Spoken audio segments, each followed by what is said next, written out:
Bool scene అనే వ్యక్తి ఒక రౌడీ షీటర్. అతను అవినీతి లేదని చెప్తే ప్రజెంట్ ప్రజలు నమ్మే పరిస్థితులు ఎవరు కూడా లేరు. ఆయన అవినీతి ఏంటనేది బర్రిపేటలో ఎంతమందికి ఇబ్బంది పెట్టాడు, కృష్ణాపురంలో ఎంతమందికి ఇబ్బంది పెట్టాడు, లేకపోతే ఈ చుట్టుపక్కల గ్రామస్తులకి ఎంత ఇబ్బంది పెట్టాడనేది ప్రజలందరికీ తెలుసు. అది ఎవరికి చెప్పక్కర్లేదు. ఈరోజు అతను నీతిమంతుడు, నేనే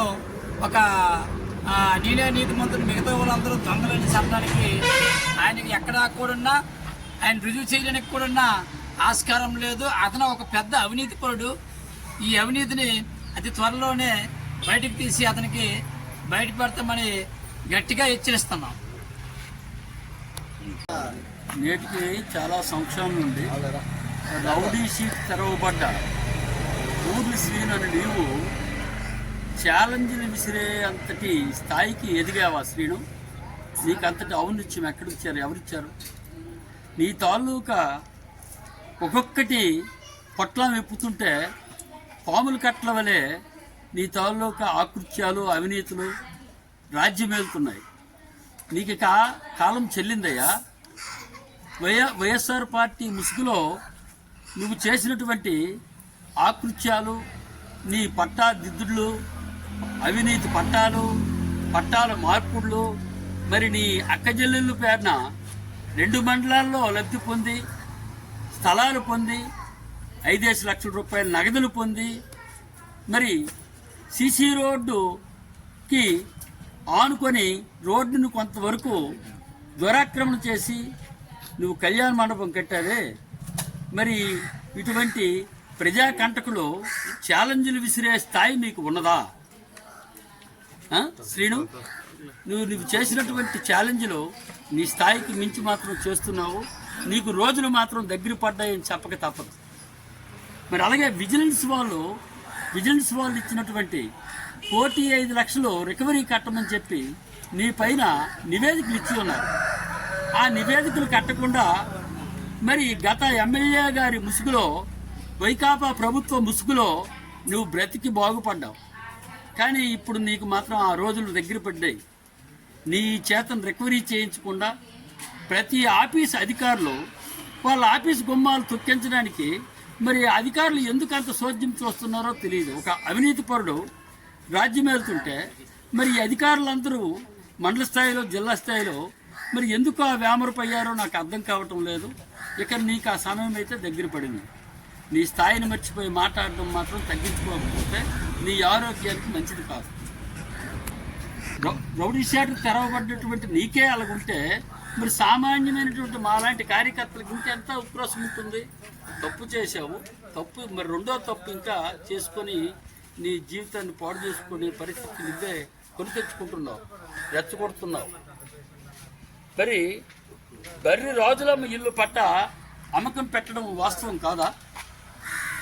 మరి కొత్తూరులో కంకర్ చెరువు ఉంది మండల హెడ్ క్వార్టర్లో. దాన్ని కబ్జా చేయాలని తమరు ప్రయత్నం చేసి అబాస్పాలు అవ్వలేదా? మరి ఈ వ్యవహారాన్ని చేసి ఎవరైనా బురదలుతావయ్యా? పెద్దల పడి ఇట్లా మరి నీ 1,5 లక్షల రూపాయలు రికవరీ ఎప్పుడు చేయిస్తావు? కడతావా? మా ప్రభుత్వం చేత కట్టింపించమంటావా? దగ్గర పడింది. ఇంతవరకు తప్పించుకున్నావు, ఇక తప్పించుకోలేవు. మరి ఆ సీసీ రోడ్డుపై కళ్యాణ మండపం అక్రమంగా నిర్మించావు. దాని నిర్మాణము మరి నీ అంతటి నువ్వు దాన్ని తీయించుకుంటావా, లేకపోతే ప్రభుత్వం చేత చేయించమంటావా?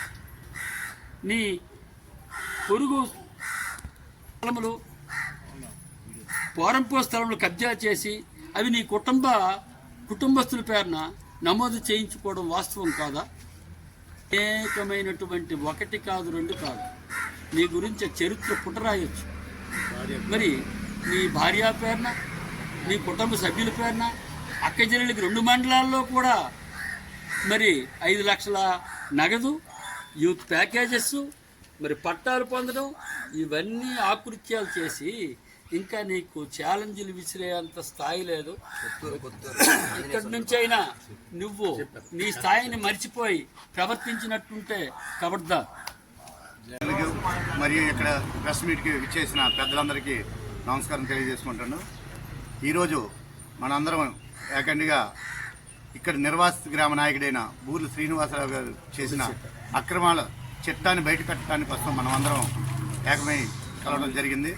అందులో మా శ్రీనివాసరావు గారు నిర్వాసిత నాయకుడిగా అక్రమాలు లెక్కలేనన్ని అవి చెప్పుకుంటే మనకి ఎంతైనా టైం చాలదని నేను చెప్పగలను. అందుకోసం ఆయనకు ఒక సూచన చేస్తున్నాం. అదేంటంటే తన స్థాయికి మించి నాయకులతో ఆయన రెచ్చగొట్టే మాట్లాడటం సరికాదు.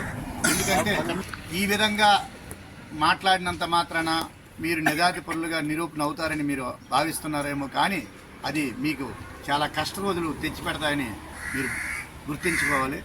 ఎందుకంటే మీ అవినీతి చిట్ట ఒక్కసారి వినండి. మీరు కట్టుకున్న కళ్యాణ మండపం అది ఒక సీసీ రోడ్డుపై నిర్మించి ఉన్నారు. అదిగాను అక్కడ పట్టా 3 సెంట్లు ఉంటే 10 సెంట్లలో మీరు నిర్మించి ఉన్నారు. దానికి మీ సమాధానం ఏం చెప్తారు? సీసీ రోడ్డు బంద్ చేసి మీ కళ్యాణ మండపం కట్టుకుంటారా? రెండవది, మీకు మీ భార్యకు ఒక్క దగ్గరే ఇల్లు పట్టా కానీ ప్యాకేజీ వస్తుంది, కానీ మీకు మీ భార్యకి 3 చోట్ల ఇల్లు పట్టాలు ప్లస్ ప్యాకేజీలు తీసుకున్నది నిజం కాదా? అలాగే నీ బంధుత్వం నీ అక్కచెల్లెళ్ళు వేరే మండలం ఉంటే అక్కడ కూడా ఇల్లు పట్టా ప్యాకేజు, ఈ మళ్ళీ నీ గ్రామంలో కూడా ఇల్లు పట్టా ప్యాకేజు వేరు పేర్ల మీదుగా తెచ్చుకోలేదా? నీ అన్న కూతుర్లు ఏజ్ కాకుండా యూత్ ప్యాకేజ్ పొందలేదా? అలాగని నీ పట్టా భూములు నీ అన్న పేరును నీ పేరును పాత గ్రామంలో నోట్ చేయించుకునే డబ్బులు పొందలేదా? ఇంకా చెప్పుకునే పోతే కొంతమంది ఈ మిట్టూరు బిట్టువలను లేఅవుట్లో రిజర్వ్ స్థలాలు మీరు కొంతమందికి అమ్ముకుని లబ్ధి పొందలేదా? అదేవిధంగా మీరు కొంతమంది బాధితుల్ని పట్టాలు మీ దగ్గర ఉంచి పెట్టుకుని అవి వేరే వాళ్ళకి అమ్ముకొని ఆ బాధితులకి ఇప్పుడు కూడా ఇల్లు పట్టాలు అందకుండా వారికి తిప్పి హింసించడం ఇది నిజం కాదా? ఇలాంటివన్నీ నీకు ఉండబట్టి కూడా నీవు ఏదో పేపర్ స్టేట్మెంట్లు ఇస్తే నువ్వు నిజాయితీ పరుడుగా ప్రజలు గుర్తిస్తారనుకోవడం నీది అవివేకం. ఈ విధంగా చేయకుండా ప్రజలను రెచ్చగొట్టకుండా కొద్దిగా నోరు కంట్రోల్ పెట్టుకుంటే రాబో రోజుల్లో మంచి జరుగుతుంది. లేదంటే అతి దగ్గరలో నీ అక్రమార్కులు ఈ చట్టపరంగా తీసుకుని నీ అక్రమాలు బయటపెట్టి నీకు 420గా గుర్తించి నీకు జైలు చెప్పుకూరు తినిపించే రోజులు ప్రభుత్వం చాలా దగ్గరలో ఉన్నాయని మేము ఇందు మూలంగా నీకు తెలియజేస్తూ ఇకపైన జాగ్రత్తగా నోరు కంట్రోల్ ఉంచుతారని మేము కోరుకుంటున్నాం. ఇంకా అతిగా చేస్తే మాత్రం నీకు మంచి రోజులు కావని మేము ఇందువల్ల నీకు తెలియజేస్తున్నాం.